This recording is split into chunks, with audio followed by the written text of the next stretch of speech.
Yeah, great.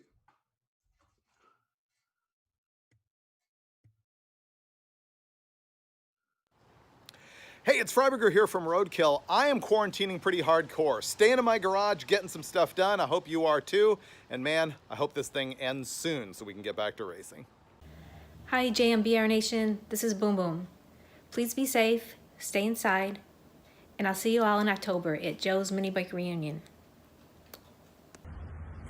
Hey, what's up, JMBR? This is Jake Moe from MoFab Co. I just want to encourage you guys to stay safe out there. Stay inside, wear your mask, do what you got to do. Hopefully we can put this COVID thing behind us and get back out on our bikes. Have a good one. Hey, JMBR Nation. It's Jim, Amy, and Hank. We want to say to everybody, stay safe, because we'll be riding soon.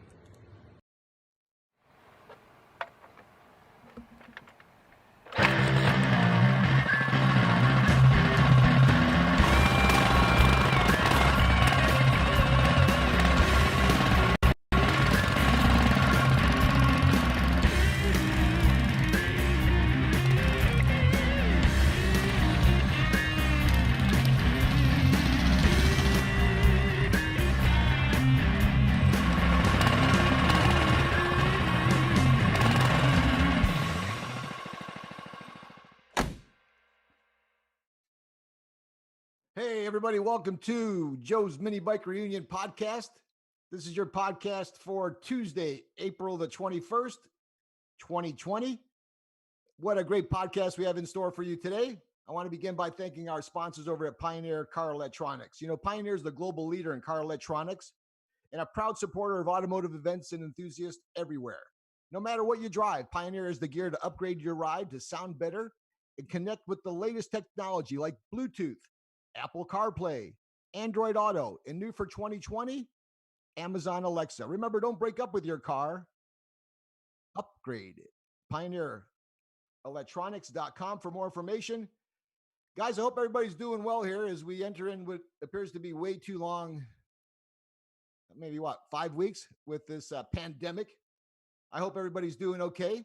I've been following along on some of the social media, and it looks like a lot of guys are building bikes and buying parts. A good friend of mine from upstate New York, Chris Karak, who's been following the podcast and getting the mini bike fever.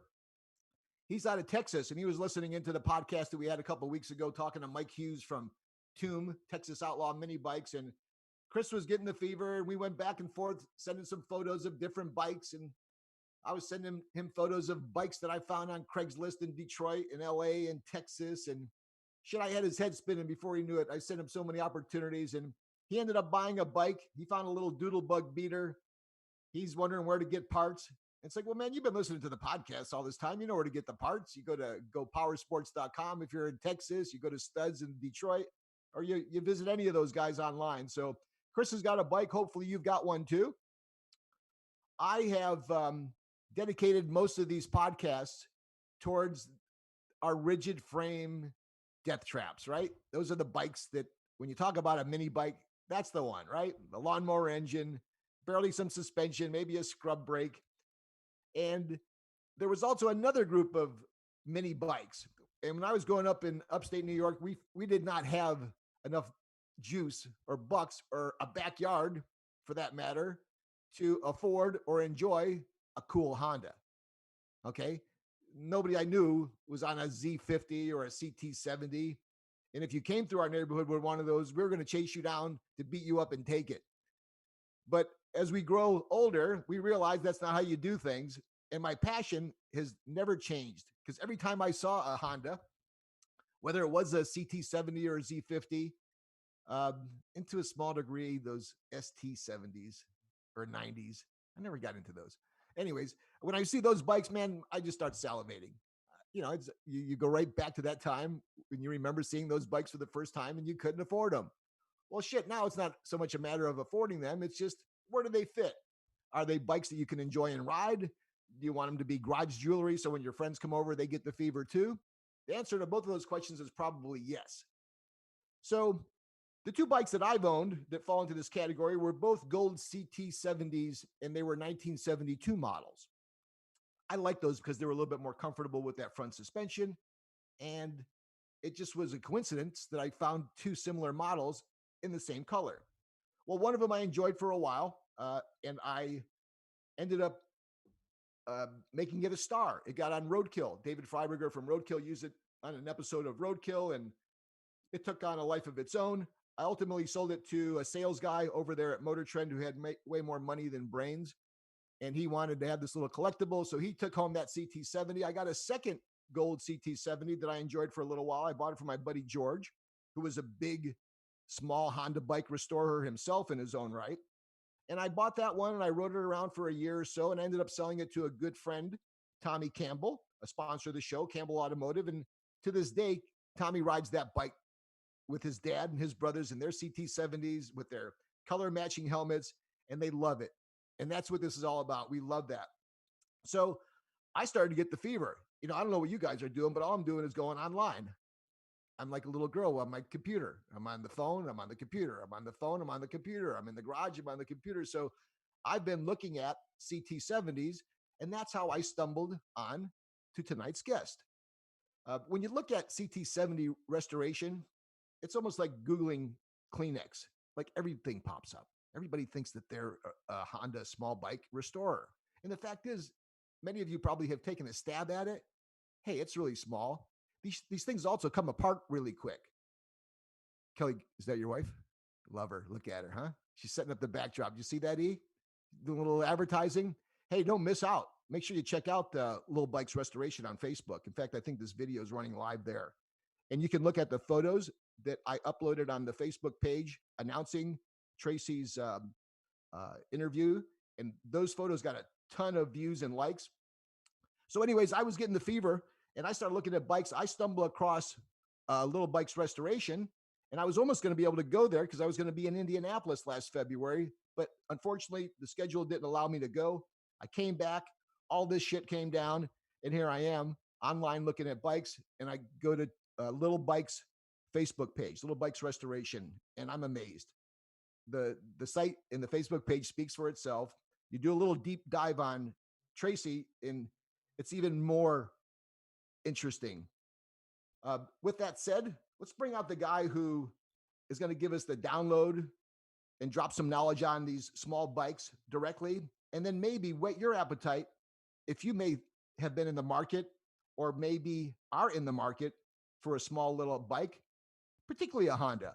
Welcome to the podcast, Tracy Schooler from Brownsburg, Indiana, about 10 minutes outside of Indy. How you doing, Tracy? Great, Joe. Thanks for having me on. Really excited for tonight. A lot of insight, a lot of stories. But if you don't mind, I want to talk a little bit about and jump right in to that. I call it like just a rigid frame mini bike. Okay. So before we get to the Hondas and we talk about all the candy paints and all the shiny stuff, okay, let's talk about when we were on the farm. And I grew up here in central Indiana. Okay. My father farmed, my grandfather farmed. And for us, it was not really about having a Honda. Okay. This was in the 60s. We couldn't afford that. Or if we could, he wouldn't let us know that because I'd never met a rich farmer. Okay. So we had a go-kart, which had a double seat made in the shop, and it had to be made in the shop after hours. Dad wouldn't dare work on the building us. I had two brothers, and he wouldn't build anything for us that was during the daytime hours, or it had to be after hours, and we had to help him. Sounds like a smart guy. Right. And so we had a little mini bike, rigid frame, put tires on it. Now you understand, like the tires come from Rural King or Big R or Farm Fleet and Supply. Okay. You didn't order them from the race center down here in Indianapolis. You didn't get them at Go Power Sports or Studs Racing. Yeah. You didn't order it from there. So, and this was made in like if we had a Tecumseh motor or we had a Briggs and Stratton, that's what went on this thing. Okay. Got a little clutch for it. And we rode that thing around everywhere. But I remember so many times, just seems like it was like the chain would jump off, I don't think we had something quite right there to where the chain would jump off, or we was trying to maybe do something that we probably shouldn't have been doing on the little bike. And along comes 1970. Okay. So in 1970, I remember this very vividly. We had a lake house, and the crops were pretty good, and the crops looked pretty good. Okay. So the spring, and you've heard the expression knee high by the 4th of July. Have you ever Yes, heard that, ma'am. Joe? I have. So the crops looked pretty good, and Dad, I felt like that, he was in a good mood, and so we had a place at the lake, and my brother especially, because he was 5 years older than myself, and in 1970, I'm 7 years old. Okay. So he talks him into going to the Honda dealership in Brazil, Indiana, which you can imagine it wasn't big as Dreyer Honda. Okay. Or who I deal with now. But anyway, it was a small Honda dealership. They had some mini bikes out front. And I'll never forget, this red thing just stood out to my brother and I, like, wow, if we had that, look what we could do.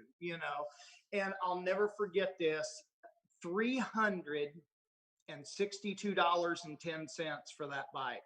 Was it a Z50 or a CT70? It was a CT73 speed, candy red.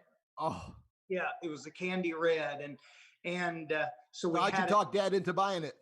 Well, because we told him the crops look good. Sure, And set we him didn't up. need anything for our birthday, and Chris didn't need anything for his birthday. So we You kind were of working them. joined forces. And then we told him, look, hey, we understand there's going to be a lot of straw, there's going to be a lot of hay. We'll help bale, no problem. Yeah, you were fully committed to getting that bike. Good Yeah. for you too. Oh, no So doubt. you bring it home, and it's not like your farm is going to be littered with neighbors all over the place, right? Right. No. You and your brother on that bike for how many years? Well, we ended up about really 15, because I remember him, especially. I know he got rid of it, and I was probably just out of high school when he got rid of it. But yeah, it lasted quite a while. Is that bike by any chance anywhere in the family still? Or did it go No, the way of yeah? no, it sure isn't. Well, wouldn't Yeah. that be ironic considering how many bikes you put and you bring back to life? Wouldn't it just be ironic if that bike came through the system again? Right. Yeah. I would have no way knowing, because I never, we kept the paperwork for years, but we never did title it, but we had the certificate and the bill of sale with it. But yeah, I'd have no way of knowing. Well, I appreciate jumping right into that because I think what we're going to try to do here is go clean through without a break.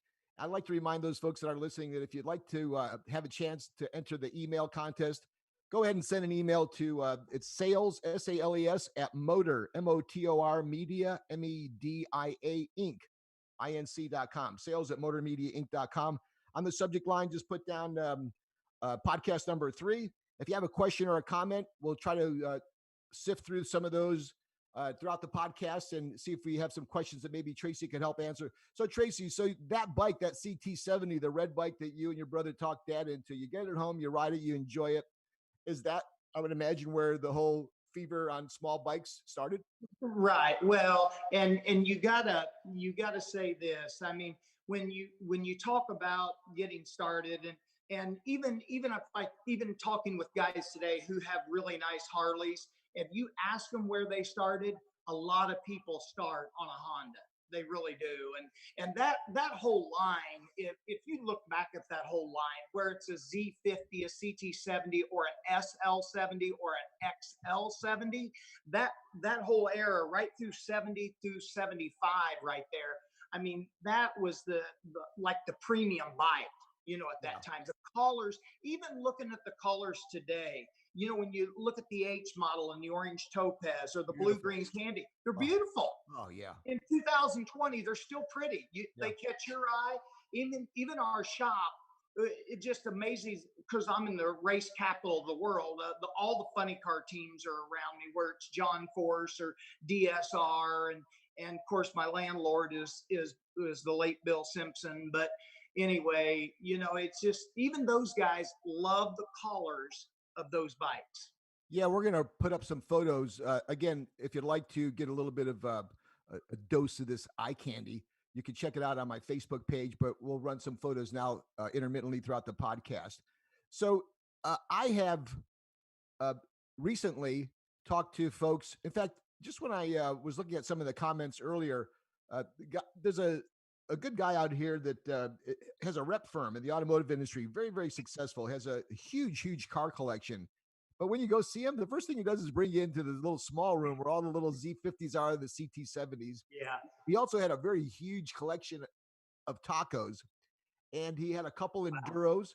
One was a DT 360, and another one was a DT 250 Yamaha. Never had fluid in them. They're just beautiful garage candy, as we talked about. And then Right. you talk to the next guy who's a diehard mini bike guy. In fact, I have some of the photos that he sent me up here. Greg Dahlia from New Jersey, huge collection of 5 or 6 or 7 or 8 CT70s. uh, Joe Petralia from Arizona, another guy that's gone through the Z50s and Yeah. through all his I time. see his name quite a bit. Well, he's big at Barrett Jackson, and I'll talk a little bit about the Barrett Jackson bikes that you've run through that circuit as well. I want to talk to you a little bit about that. But I guess what I'm getting at is that everybody's got a warm and fuzzy, and I did too. And when I looked at your site, it's you're obviously the face of the company, and obviously your passion just pours out. But I also looked at some of the other photos, and I was watching the small detail where you polish those little uh, controllers with and you paint them with the red paint, and you've got them all the bikes laid out on the stands and frames up on the ceiling. I mean, you have you have to Yeah. have a blast when you go to work every day, don't you? Well, I pinch myself, Joe. I can't believe it, and it's. I would like to take all the credit, but to be honest with you, I have a great wife who is able to work with me every day, and our son does the website, and the other team members, the people who do our engines, Steve and his team do a phenomenal job, and Todd and his paint crew that's 8 doors down from us do a fantastic job. And I'm I'm just so blessed, Joe, to be honest with you. The people that I'm associated with, the people that I surround myself with, and they're just so good at what they do. And this area, I call it like Claremont and west side of Indianapolis. It screams race, it screams motor. It just there's really good people in this area that's good at what they do, and I'm just very fortunate to surround myself with good people.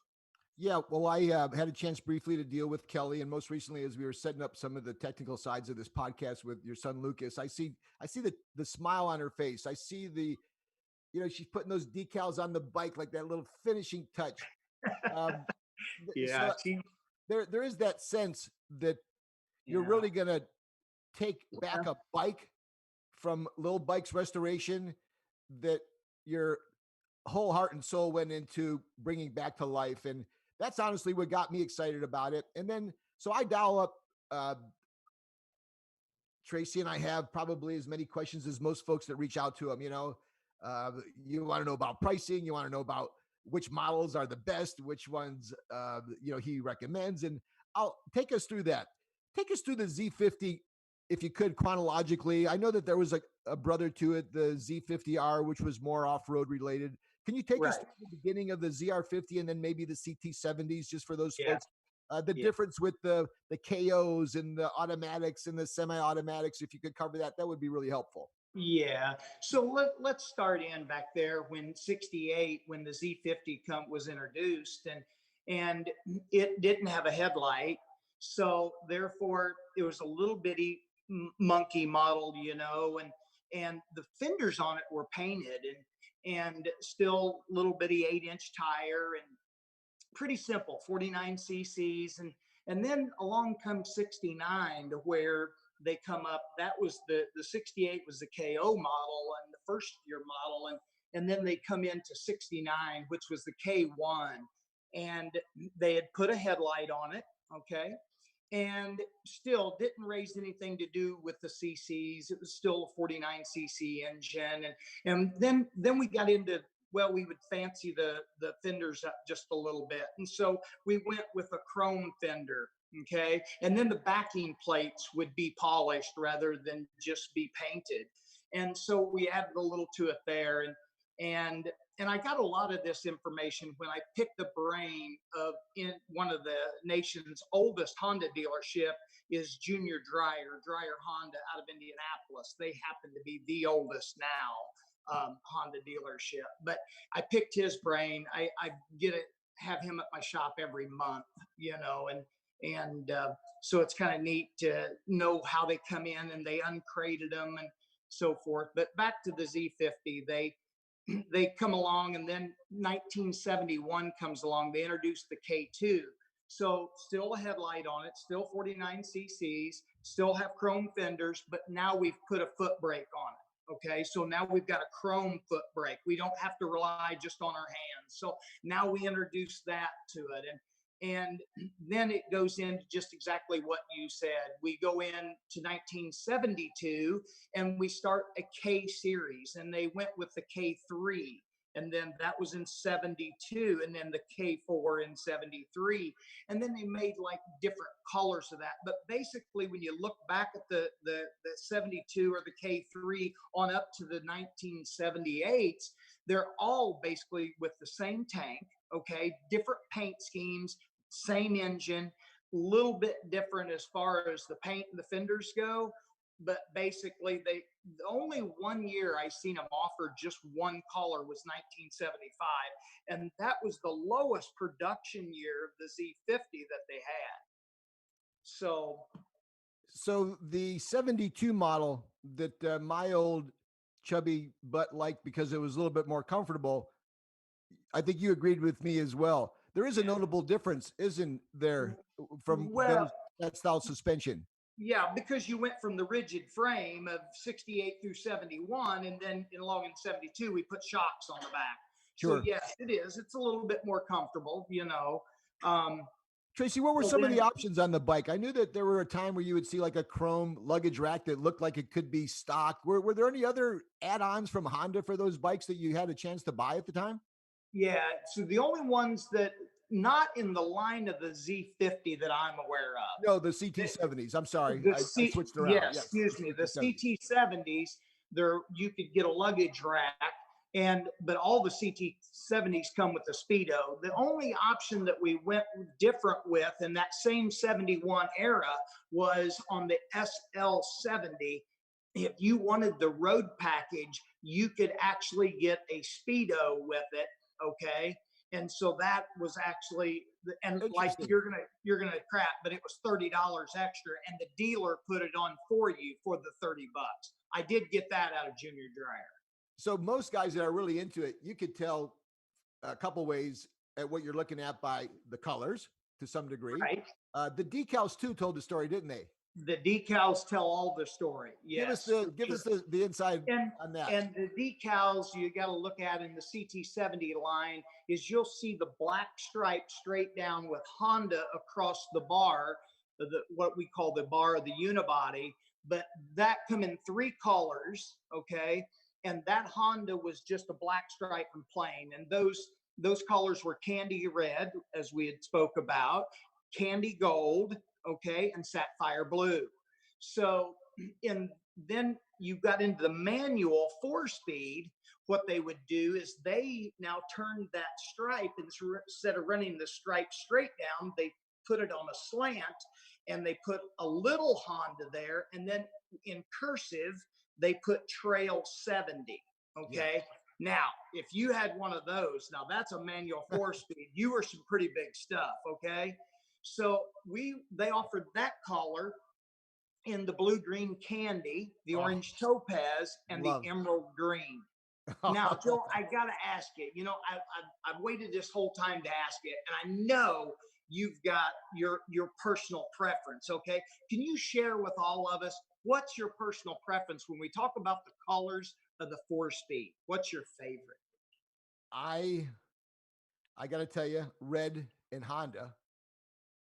Oh, You you're a candy apple red kind of guy. And then when I saw the 72 that was part of the rollers, I think you had 4 or 5 rollers, that 72. Right.